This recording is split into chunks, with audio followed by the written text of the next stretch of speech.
जय हिंद दोस्तों, आप लोगों का स्वागत है गुलशन गुप्ता एजुकेशनल में। आज आप लोग का दोस्तों CDP chapter wise 4 CTET exam target 2026 में लिए हैं दोस्तों, जिसमें चैप्टर है दोस्तों अनुवांशिक एवं वातावरण का प्रभाव, जिसमें आज हम कंप्लीट थ्योरी कंप्लीट कराने वाले हैं दोस्तों एक ही वीडियो में, जो क्लास नंबर 5 होगा, जो सीडीपी 4 सीटेट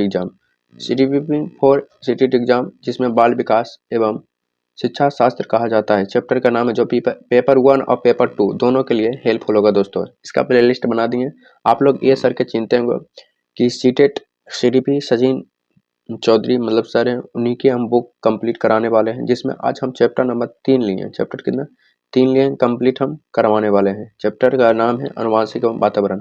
देखिए वीडियो शुरू करते हैं।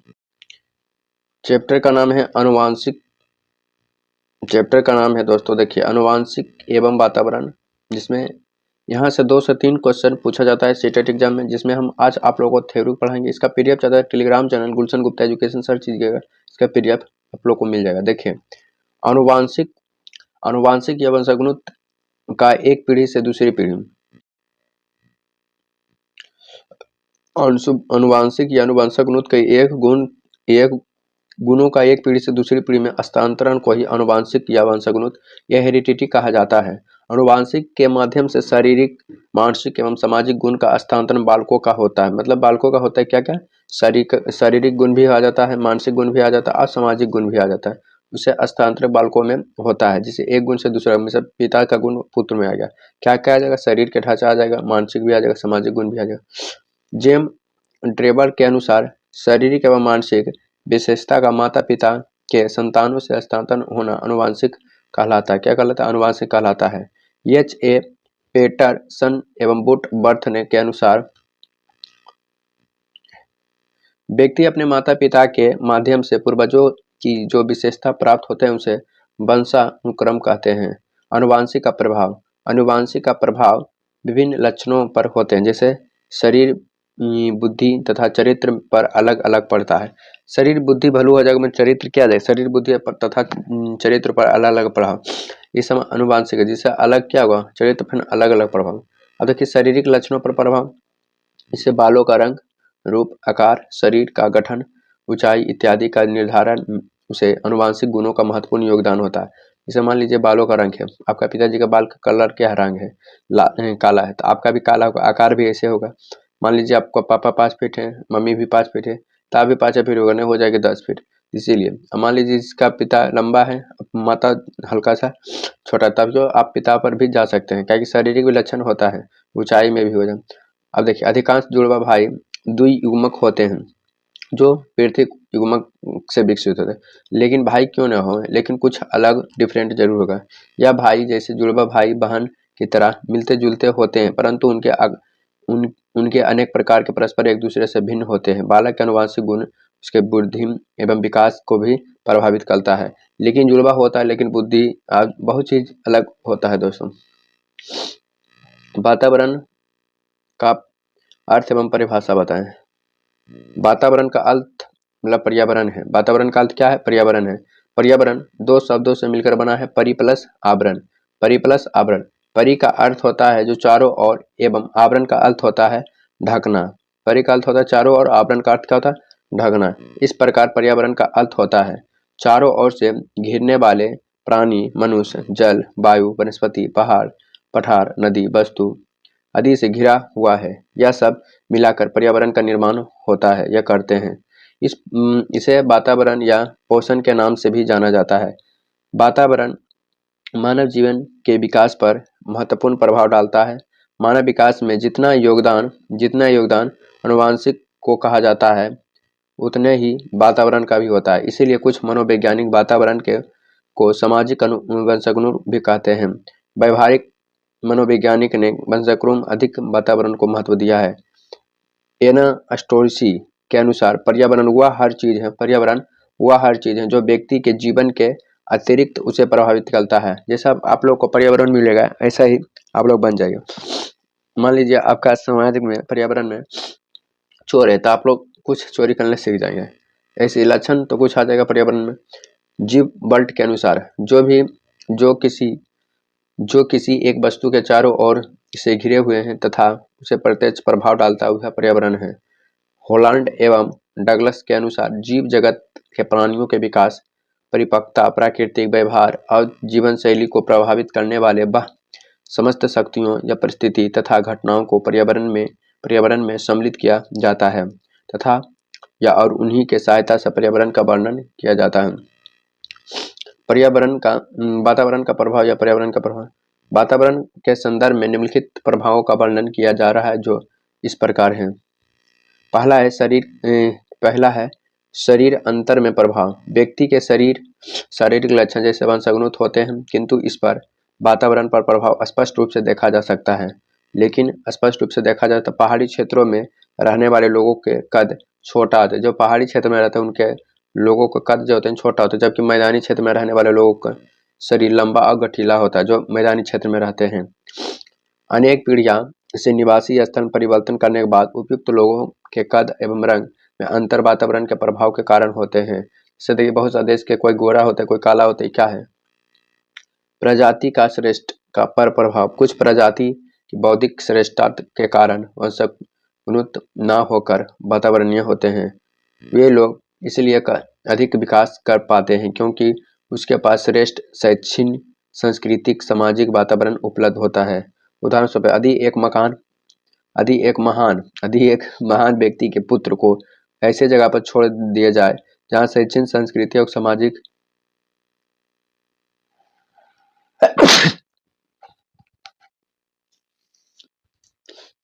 सामाजिक वातावरण उपलब्ध ना हो तो उसके अपने पिता के तरह महान ना बनेगा। इसका कहना है दोस्तों कि कोई भी व्यक्ति महान है लेकिन इसको शैक्षिक मतलब शिक्षा, सांस्कृतिक, सामाजिक के वातावरण ना मिलेगा तो वह भी व्यक्ति महान नहीं होगा, क्योंकि इसको बेटा क्यों ना हो। अब व्यक्ति तत्व का प्रभाव। व्यक्ति तत्व के निर्माण में वंशानुगुणों की अपेक्षा वातावरण अधिक प्रभाव पड़ता है। कोई भी व्यक्ति उपयुक्त वातावरण में रहकर अपने व्यक्तित्व का निर्माण करके महान बन सकता है। ऐसा कोई उदाहरण हमारे आसपास देखने को मिलता है जिनमें निर्धन परिवारों में जन्म व्यक्ति भी अपने परिश्रम एवं लगन से श्रेष्ठ सफलता प्राप्त करते हैं। मतलब कह रहा है व्यक्तिगत का प्रभाव कि आदि कोई आप जिससे देखिए आपको माहौल में मान लो कोई सीटेट का एग्जाम दे रहे हैं, वो आप पास हो जाएंगे तो आप भी इस व्यक्तिगत से प्रभावित होंगे कि हम भी एग्जाम देंगे, मैं भी टीचर बनूंगा, यह सब सोचिएगा। तो प्रभाव होता है दोस्तों।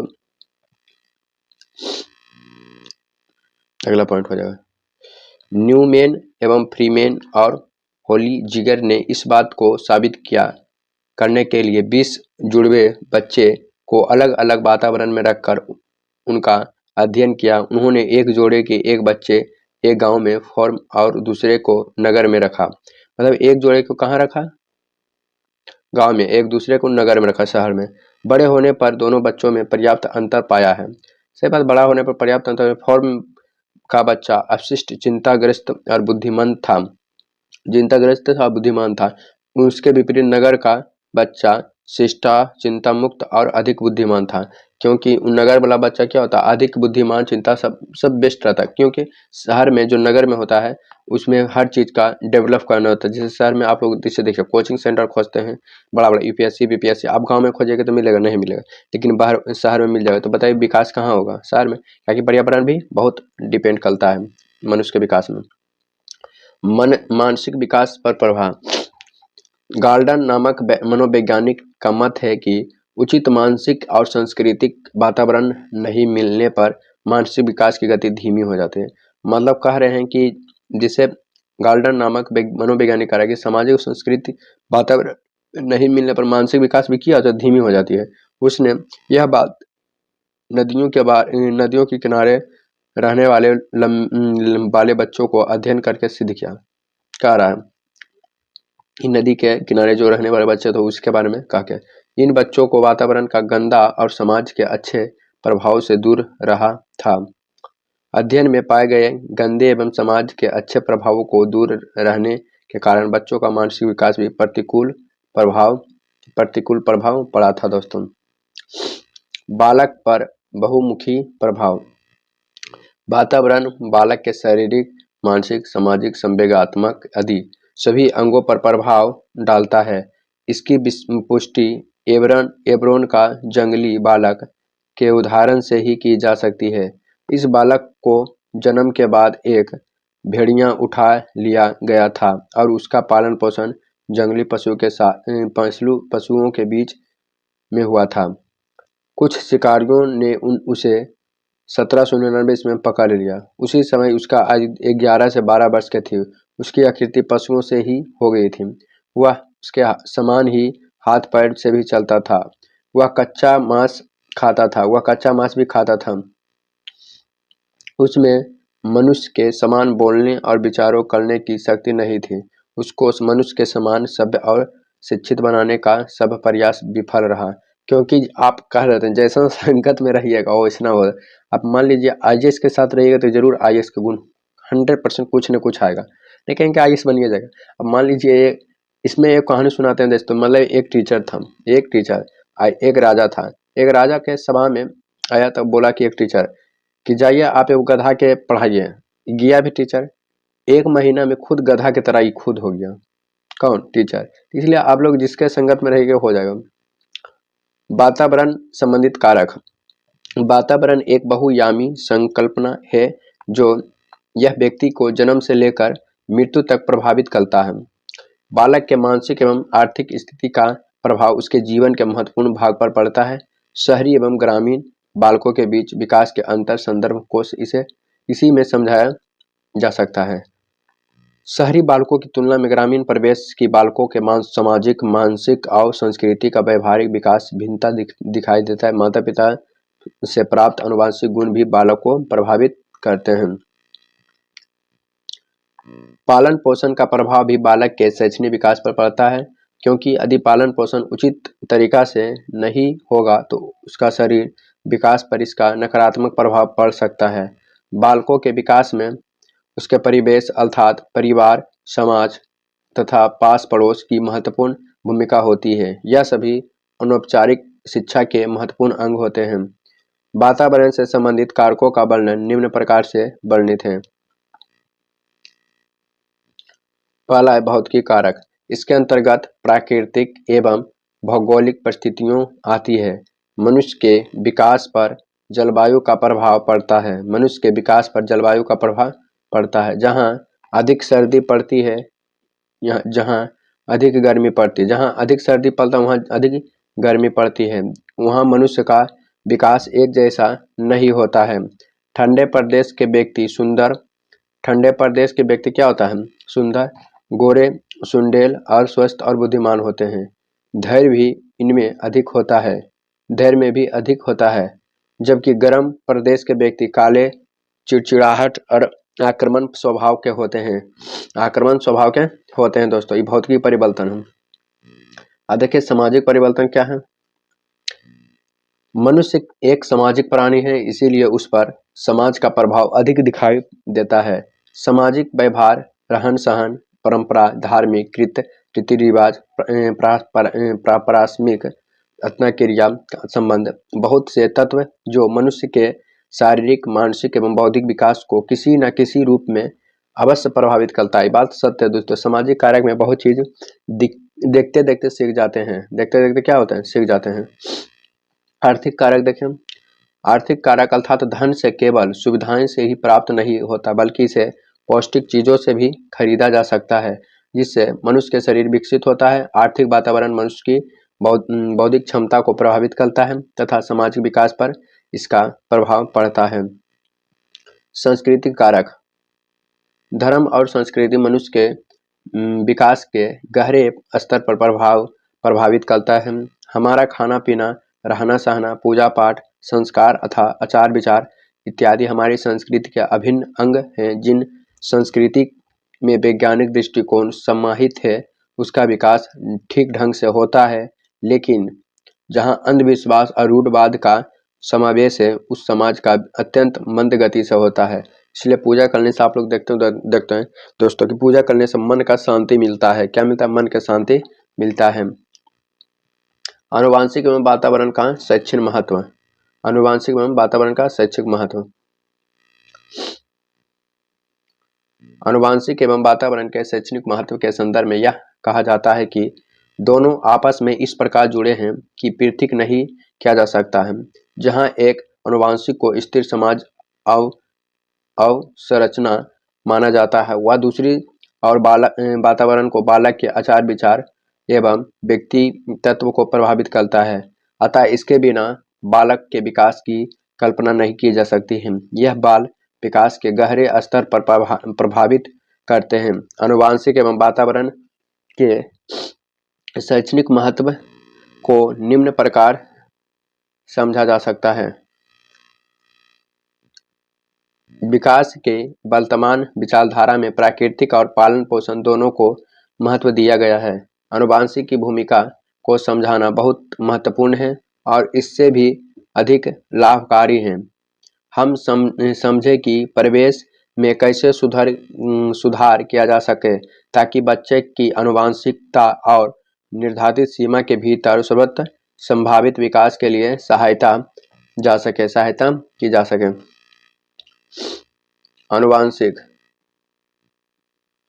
आनुवांशिकता एवं वातावरण दोनों एक जटिल परंपरा रूप से मानव विकास को प्रभावित करता है तथा आनुवांशिक एवं वातावरण के विशिष्ट अन्य क्रिया को परिणाम विकास के विविध के एवं निष्कर्ष के रूप में हो सकता है। इसीलिए शिक्षा को किसी भी योजना आनुवांशिक एवं वातावरण को एक दूसरे से पृथक नहीं किया जा सकता है, साथ ही दोनों समान महत्व दिया जाता है। शारीरिक, मानसिक एवं संज्ञानात्मक, सामाजिक सभी प्रकार के विकासों पर आनुवांशिक एवं वातावरण को प्रभाव पड़ता है। यही कारण है कि बालक की शिक्षा भी इससे प्रभावित होती है। अतः बच्चा के बारे में इस प्रकार जानकारी उसकी समस्याओं के समाधान में शिक्षण की सहायता करता है। बालक को समझाकर ही उसे शिक्षा निर्देश दिया जा सकता है। एक कक्षा पढ़ने वाले सभी बालकों को शारीरिक, मानसिक एवं स्वस्थ एक समान नहीं होता है। शारीरिक विकास मानसिक विकास से जुड़ा होता है। शारीरिक विकास मानसिक विकास से जुड़ा होता है। जब आप लोग का शरीर ही अच्छा नहीं, मतलब जहिया मान लीजिए आप लोग का तबीयत खराब होता है, जहिया कि पढ़ने में अच्छा लगता नहीं लगता, क्योंकि शारीरिक विकास तभी मानसिक विकास होता है। और जिसका मानसिक विकास अच्छा होता है उसका शिक्षा भी अच्छा होता है। उसका शिक्षा भी क्या होता है, यह अच्छा होता है। बहुत इंपॉर्टेंट लाइन है दोस्तों। वंशानुक्रम से व्यक्ति शरीर के आकार प्रकार प्राप्त करता है। वातावरण से शरीर को पुष्टि करता है। यदि परिवार में पौष्टिक भोजन दिया जाता है तो उसका मांसपेशियां, हड्डी तथा अन्य प्रकार की शारीरिक क्षमताएं बढ़ती है। बौद्धिक क्षमता के लिए सामान्यतः वंशानुक्रम ही जिम्मेदारी होता है। इसीलिए बालक को समझाने के लिए इन दोनों कारकों को समझाना आवश्यक है। विद्यालय में कई प्रकार के अनुशासनहीनता दिखाई पड़ती है।